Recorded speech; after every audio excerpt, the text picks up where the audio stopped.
আমার সাথে দু একটা অতি অলৌকিক ঘটনা না ঘটলে আমি কখনোই বিশ্বাস করতাম না যে জিনভূত বলে কিছু আছে।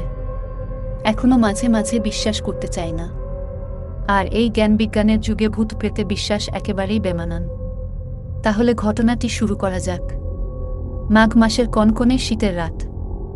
আমি সেদিন রাতের ট্রেনে বগুড়া থেকে বাড়ি ফিরছি। রাত 10:20 রংপুর এক্সপ্রেসে উঠলাম। যেহেতু চাটমোহর স্টেশনে রংপুর এক্সপ্রেস দাঁড়ায় না, তাই বাধ্য হয়ে বড়াল ব্রিজের টিকিট কাটতে হলো। এরপর বগুড়া থেকে বড়াল ব্রিজ পৌঁছাতে রাত 2:30 বেজে গেল। ছোট্ট একটা স্টেশন, দু একটা দোকান খোলা আছে।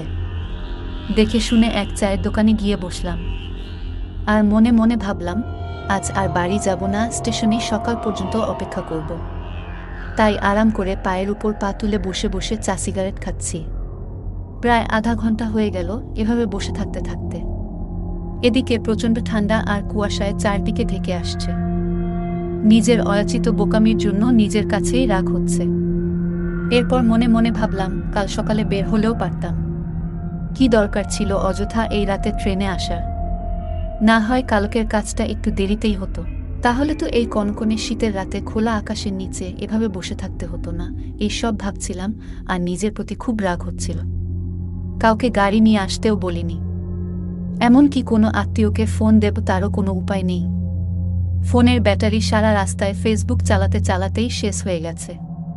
নিরুপায় হয়ে বসে থাকা আর চা সিগারেট খাওয়া ছাড়া কোনো উপায় নেই। প্ল্যাটফর্মে কিছুক্ষণ বসে থেকে 3:30 নাগাদ নিচে বাজারের দিকে নামলাম ঘুরে দেখার জন্য। কিছু দূর এগুতেই দেখলাম আমার বাড়ির পাশের এক পরিচিত জ্যাঠা এক দোকানে দাঁড়িয়ে পান খাচ্ছে। এরপর কাছে যেতেই বলল, কিরে বাবু, তুমি এত রাতে কোথা থেকে এলে? আমি কাছের একজন মানুষ পেয়ে কিছুটা উচ্ছ্বাসিত হলাম। যাক, তাও নিজের একটা মানুষ আছে। এরপর আমি বললাম, জ্যাঠা, বগুড়া থেকে আসছি। আপনি এখানে কেন? জ্যাঠা বলল, আমার মেয়ে আর জামাই আসার কথা ছিল এই ট্রেনে, কিন্তু ওরা তো কেউ আসে নাই দেখছি। আমার ফোনটাও বাড়িতে রেখে এসেছি, তাই ফোন করতে পারি না। কেবল দোকানদারের কাছ থেকে ফোন দিয়ে শুনি ওরা নাকি গাড়ি ফেল করেছে। যাই হোক, ভালোই হলো তোমাকে পেলাম। তা তুমি বাড়ি যাবে নাকি? আমি বললাম, হ্যাঁ যাব তো, কিন্তু এত রাতে গাড়ি পাবো না। এরপর জ্যাঠা হাসি মুখে বলল, ধুর বেটা, আমি একটা সিএনজি নিয়ে এসেছি, চলো যাই। আমি মোটামুটি আনন্দে আত্মহারা। যাক বাবা, বাঁচা গেল। নদী পার হয়ে পশ্চিম পাশের বটগাছের কাছ থেকে সিএনজিতে উঠলাম। বিশ্বাস করবেন না, সিএনজিতে উঠে কিছুক্ষণের মধ্যেই ঘুমিয়ে পড়লাম। এক ঘুম দেওয়ার পর কারো ডাকে ঘুম ভেঙে গেল আমার। উঠে দেখি আমার ওই জ্যাঠা। এরপর আমাকে বলল, বেটা, তোমার বাড়ি এসে গেছি, নামবে না হয় আজ আমার বাড়িতেই যাই, চলো। আমি চোখ খুলে দেখলাম আমার বাড়ির সামনের রাস্তায় সিএনজি দাঁড়িয়ে আছে। এরপর আমি জ্যাঠাকে বললাম, না জ্যাঠা, বাড়ি যখন চলে এসছি তখন আর যাব না, অন্যদিন যাব। এই বলে বাড়ির উঠোনে উঠতে শুরু করলাম। ততক্ষণে সে সিএনজি মুখ ঘুরিয়ে বড় রাস্তার দিকে চলা শুরু করেছে। বাড়ির উঠানে দাঁড়িয়ে বুঝলাম সবাই ঘুমিয়ে আছে। এরপর আমি মা এর ঘরের সামনে গিয়ে দাঁড়িয়ে আস্তে আস্তে মাকে ডাকলাম।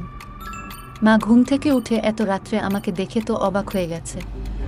তারপর নানান প্রশ্ন করতে শুরু করে। আমি ঘরে যেয়ে মাকে সব কিছু খুলে বললাম। হঠাৎ করে ঘরের দেয়াল ঘড়িটা বেজে উঠল। 4টার ঘণ্টা শুনে আমি হকচকিয়ে ঘড়ির দিকে তাকালাম। আমি দেয়াল ঘড়িতে ভুল আছে ভেবে হাত ঘড়ির দিকে তাকালাম।